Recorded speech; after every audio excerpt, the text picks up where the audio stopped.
जीवन में सफलता के लिए याद रखें गरुड़ पुराण के ये 4 मूल मंत्र।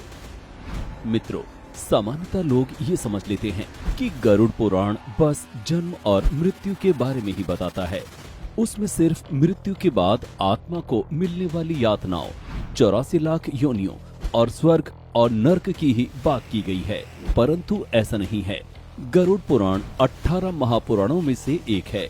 ये पुराण हमें इन सब विषयों के अलावा जीवन में सफलता पाने के लिए कुछ मूल मंत्रों के बारे में भी बताता है।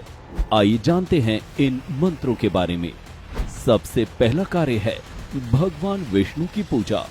गरुड़ पुराण के अनुसार इस कलयुग में जो भी व्यक्ति नियमित रूप से इस जगत के पालनहार भगवान श्री विष्णु की पूजा करता है तो प्रभु उससे प्रसन्न होकर उसके जीवन से सारी व्याधियों को दूर कर देते हैं।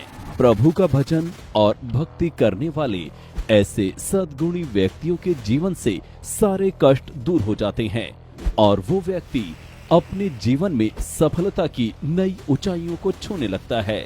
नारायण की कृपा से उसके जीवन के दुखों का निवारण कुछ इस कदर हो जाता है कि उसे पता ही नहीं चलता। गरुड़ पुराण के अनुसार दूसरा मूल मंत्र है तुलसी पूजा।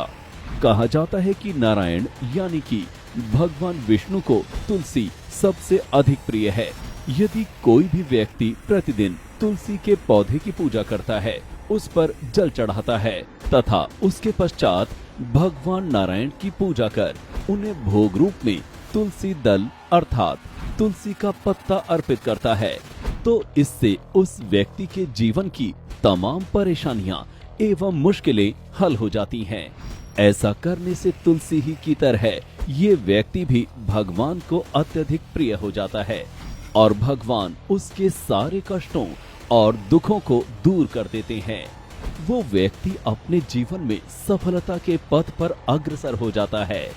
गरुड़ पुराण के अनुसार प्रतिदिन शाम के समय तुलसा जी के आगे घी का दीपक जलाना चाहिए, क्योंकि ऐसा करने से घर के सभी वास्तु दोष मिट जाते हैं और परिवार के सुख समृद्धि के रास्ते में आने वाली सारी अड़चनें दूर हो जाती हैं।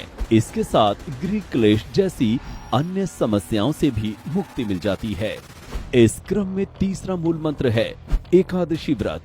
हिंदू तिथियों के अनुसार एक महीने के 2 पक्ष होते हैं, कृष्ण पक्ष और शुक्ल पक्ष।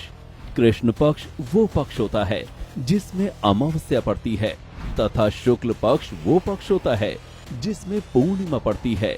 इन दोनों पक्षों में एक एक एकादशी पड़ती है, यानी कि प्रत्येक महीने में 2 एकादशी होती हैं और पूरे वर्ष में 24।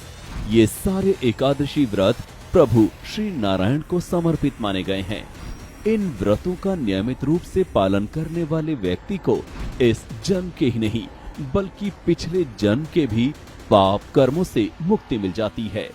उसके जीवन से कष्टों का निवारण हो जाता है और जीवन में सफलता और मृत्यु के बाद मोक्ष प्राप्ति का योग बनने लगता है। गरुड़ पुराण के अनुसार चौथा मूल मंत्र है गंगा जल। सनातन धर्म ग्रंथों में गंगा जल की महत्ता का पुरजोर बखान किया गया है।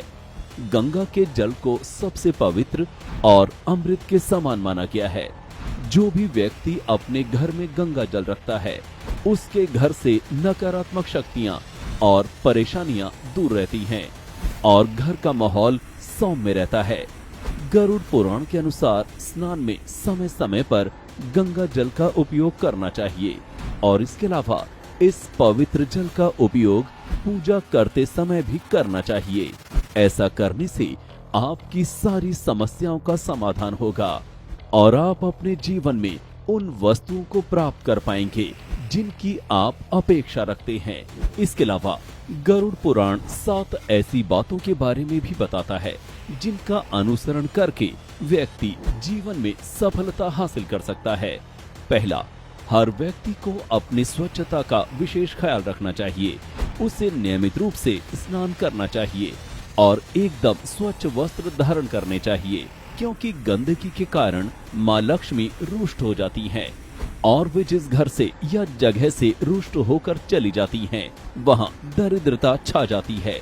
शारीरिक स्वच्छता के अलावा मानव के लिए सबसे जरूरी है मानसिक स्वच्छता।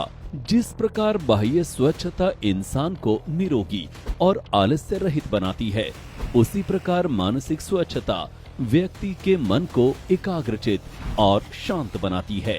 दूसरा, जीवन में जब आप कुछ अच्छा करते हैं तो आपको तमाम मित्र और सहयोगी मिलते हैं। वहीं कुछ ऐसे लोग भी मिलते हैं जो आपकी तरक्की से द्वेष रखते हैं और आपको नुकसान पहुंचाना चाहते हैं। ऐसे लोगों से सतर्क रहने की जरूरत होती है। साथ ही संयम बरतते हुए चतुराई से निपटने की जरूरत होती है।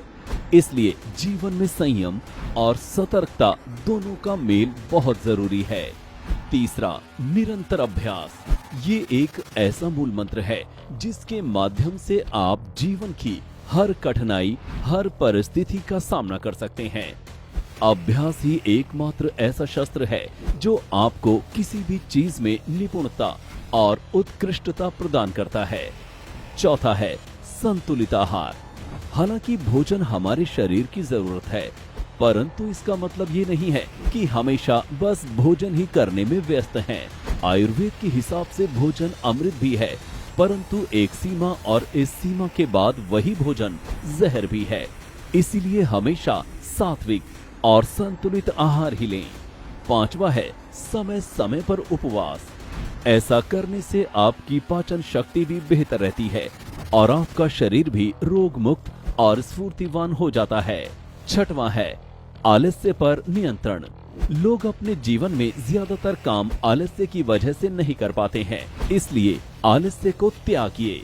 एक दिन में उतनी ही नींद लीजिए जितनी की आपके शरीर को जरूरत है, अन्यथा ये आपके शरीर और आपके जीवन दोनों के लिए घातक सिद्ध हो जाएगी।